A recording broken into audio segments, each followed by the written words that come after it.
welcome to today's Starseed Healing Circle.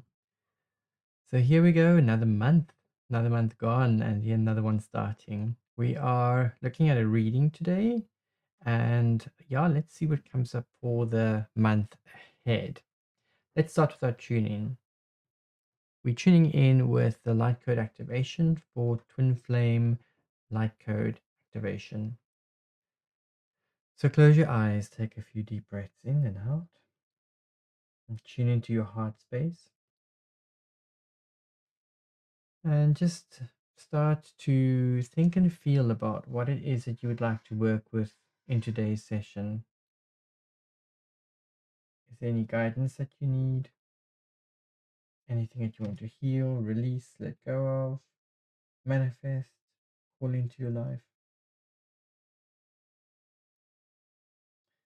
And when you've got a clear idea and vision or a goal in mind, open your eyes and allow your eyes to very gently rest upon the light code, or perhaps trace it so that the light code becomes a labyrinth for your eyes. No need to translate, to interpret, or understand. Just be in this moment. Keep your focus and awareness on your goal or your intention for today. You may stay here for as long as you need. Pause the recording if you need more time.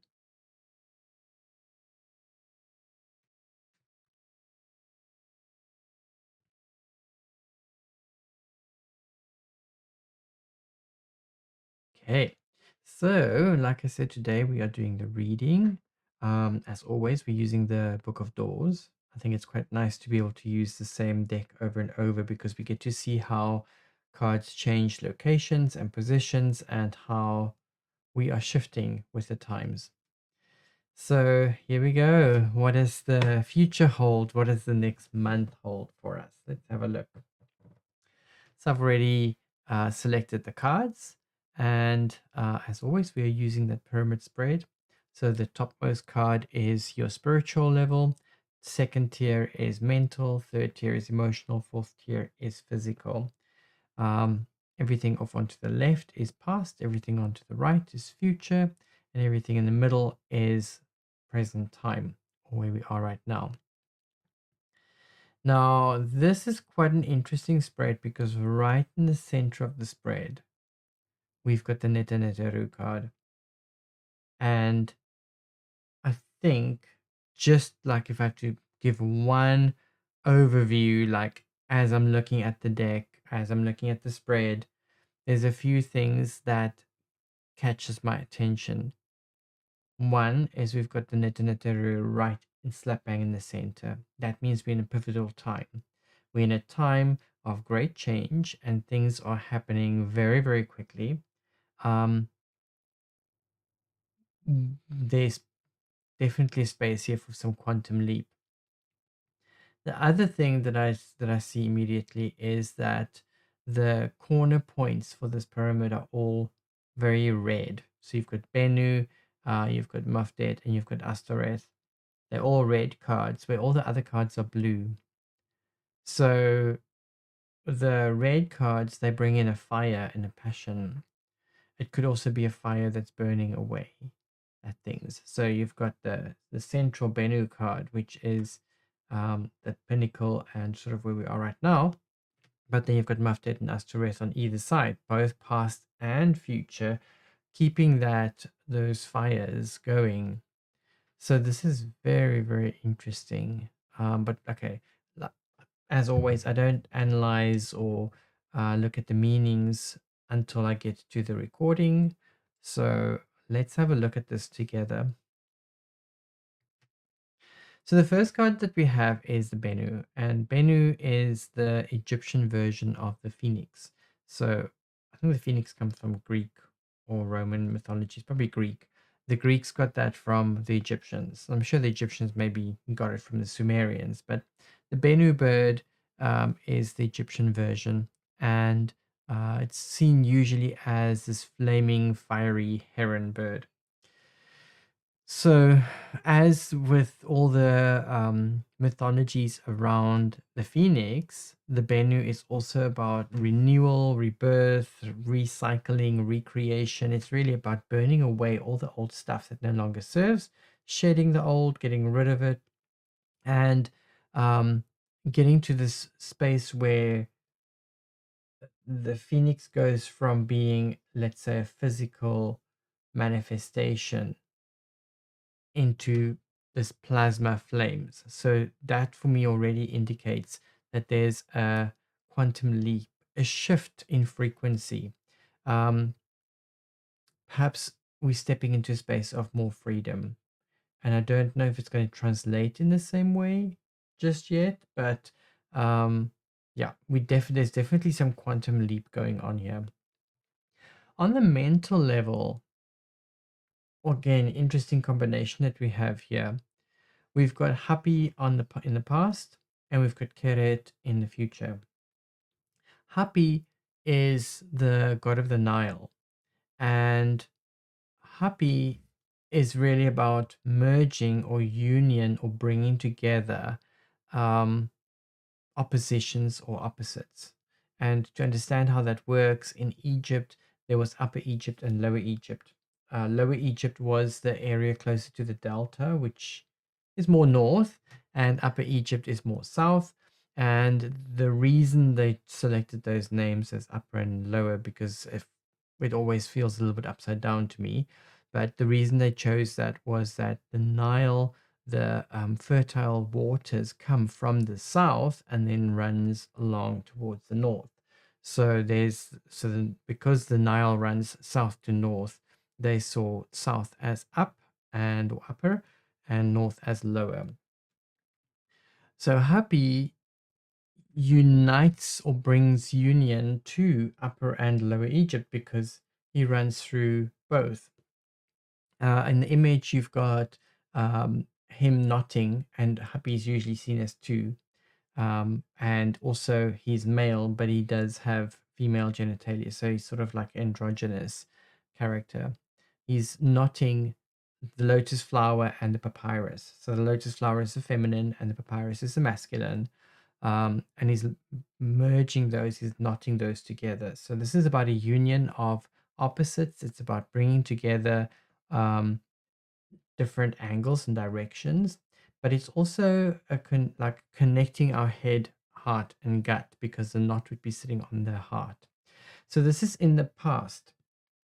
And I vaguely remember that we had this in our last reading as well. I think, was it the reading before? I can't remember where the placement was.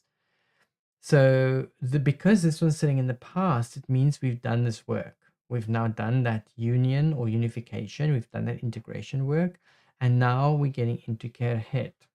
Now Kerhet, like Hapi, is standing on water. You'll see that little zigzag line underneath that they're standing on. That's water. And so it's interesting that we're going from the blue water into a very different color water. We're going here into orange water. So that for me also shows that we're moving into a new space, new direction, new quantum leap. Now Kerhet is about initiation. So you'll see she's putting her finger in front of her mouth. That's usually indication of secrets or initiation or something. And so there's a transmission here of a new power, new energy that's coming our way. So it may not be 100% clear fully exactly what it is, but as we progress with time, it will reveal itself. So I think this is quite nice. Then for our emotional side, we have in the past, we've got Shen Ur, and Shen Ur is the zodiac or the astrology that comes from the Dendera temple in Egypt. So that whole plate, I mean, this is a simplified version on the card of it, but on the original plate, there's a lot more characters and everything. So all the astrology that we have that we're working with, all those constellations are in this Shen Ur. So with Shen Ur, it's saying that we are connected or guided, or how can I say, we're following a specific order. There's a specific order that's been set out. And usually when Shen Ur comes up, it means that we in that harmony and in that flow, and we are integrating that wholeness. Now this is our past card. So it could be that we have clicked in. It's almost like I get an image of a gear clicking in. We've clicked into the frequency or the rhythm that we need to click into, which then takes us through to where we are right now in the center with Neteru, where Neteru is saying anything is possible, we can do anything, expect the unexpected. So this is like we're really in a space of opportunity and growth, which is very cool. Sorry about that. Um, oh, let me pause. Okay, sorry about that. I just had to drink some water. So the future guidance that we have here is Kerh. Now, Kerh is the masculine form of Kerhet, which we have up here next to Hapi.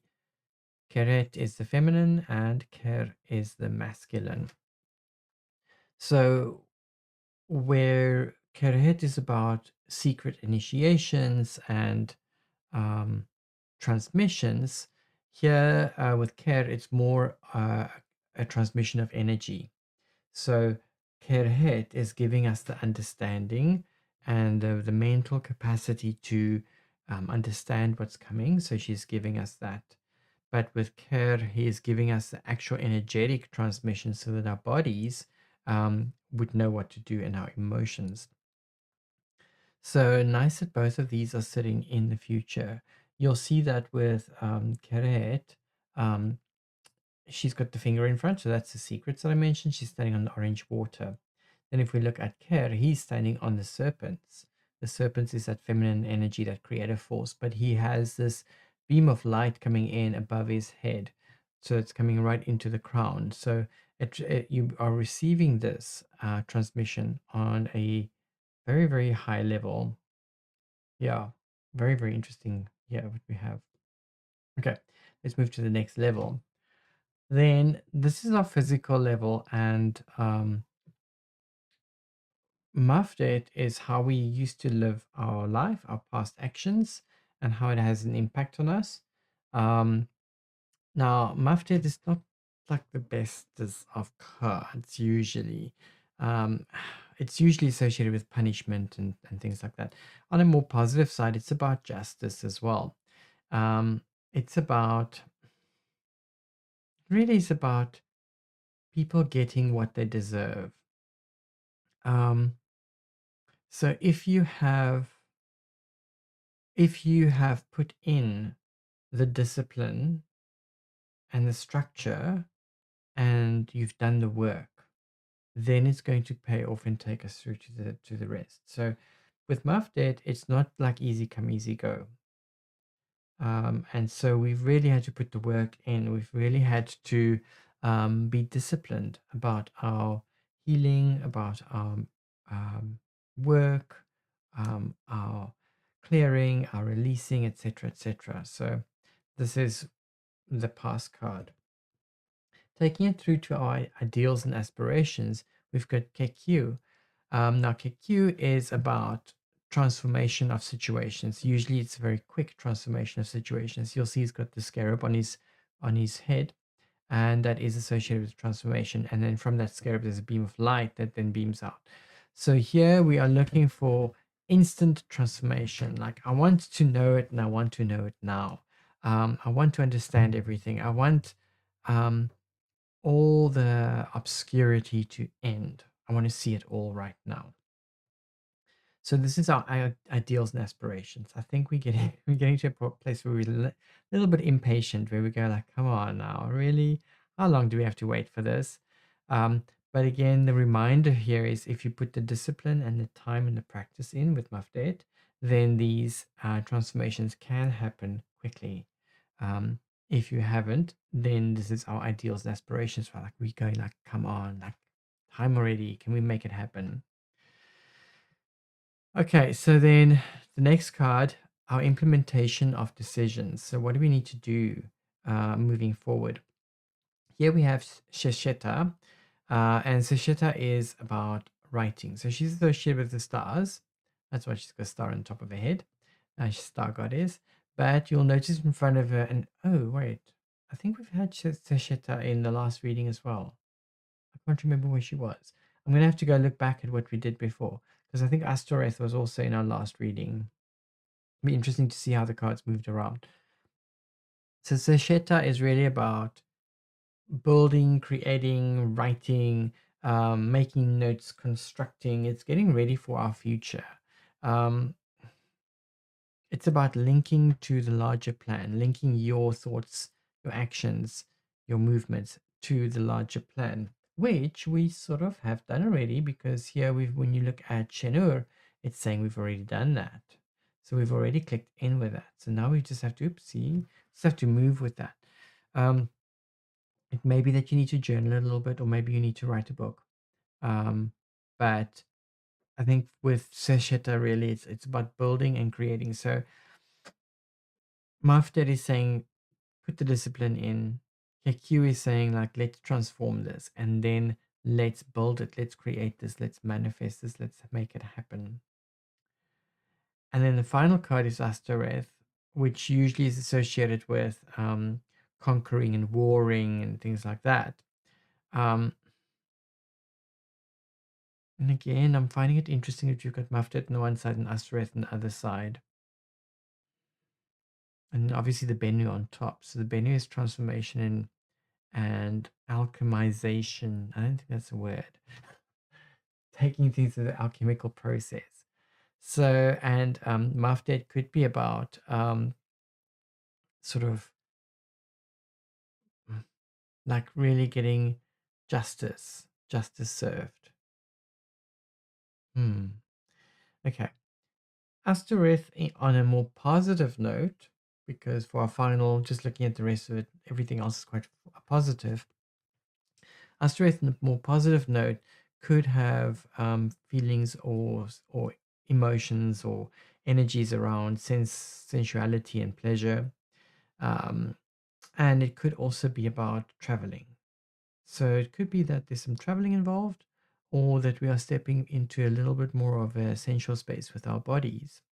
Let me just see what else is happening. Yeah, we had Neteru, which basically said expect the unexpected. Like, we don't really know what's coming. We just have to go with it, flow with it. Phoenix is saying shared that. Yeah. I guess we'll just have to see and wait and see how all of this is going to play out. Overall, I think it's a very positive spread. But yeah, let's see what we can do. So sort of homework wise, and what can we do in the month ahead. So before I get into that, what I do usually is I select from the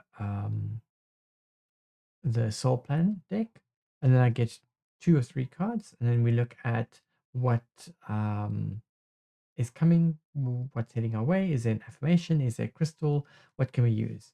So I've already got those cards ready as well. And there's 2 of them that came up. So 20 is our affirmation, and also going to be our homework for this coming month. And the affirmation is, I choose to live and let live. I choose to now embrace life. I choose to go with the flow, and I allow my spirit guide. I choose to let go. I choose to live and let live. I choose to now embrace life. I choose to go with the flow and allow my spirit to guide. I choose to let go. I choose to live and let live. I choose to now embrace life. I choose to go with the flow and allow my spirit to guide. I choose to let go. I think this is an important message here. We can't control anybody. We can't really tell people what to do anymore. It's time for us to really just maybe step back and allow things to unfold as they do. Someone spoke to me recently about the sheeple, and how they just follow. And I just saw an image of lemmings going in drones and just like falling off the cliff. And the person was saying, yeah, but that's a lot of people to fall off the cliff. And I said, well, if that's part of their journey, it could be part of their experience. That's why they're here. Because with them falling off the cliff, they're not just doing it for themselves, but they're also doing it for everybody else who are to come after them. So somewhere along the way, someone has to wake up. And if they don't, that is part of their journey. So we can't be screaming and shouting and saying, look out, there's a cliff, there's a cliff, there's a cliff. We've been doing it for long enough. And the payback, or we are treated as, oh, you're just a conspiracy theorist, or you just a that, or you just a this, or you just a flake, or whatever. It's time for us to really just live and let them do what they do, we do what we do, we embrace our lives and we go with our flow, and we let go of what no longer serves. So I think that this card has a very important message for us in the time ahead. And the outcome, or where we're going, is the 7-7. Now, the 7-7 is about integration, as the card says at the bottom. It's really about the integration or coming together of the head, heart, and gut brain. And I spoke about that recently. It's about networking and communication. So it could be networking skills and so forth. Also, it could be group work.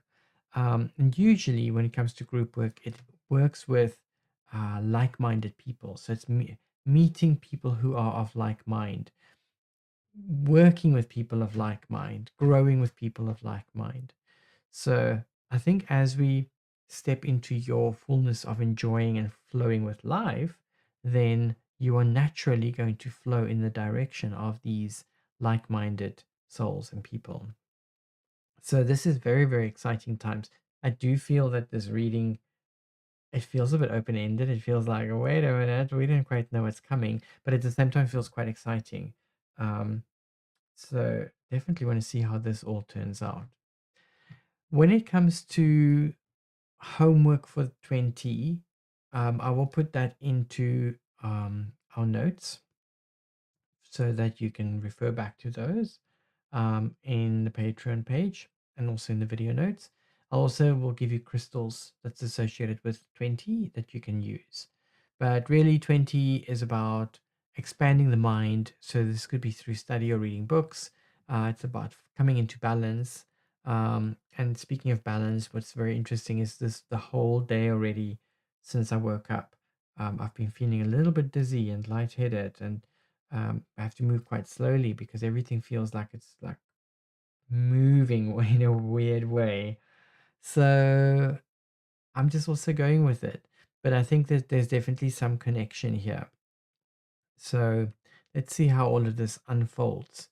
Let's see how all of this can develop and flow. So I'll put all the homework in the notes for you. And I think that's it for today. We have an interesting month ahead.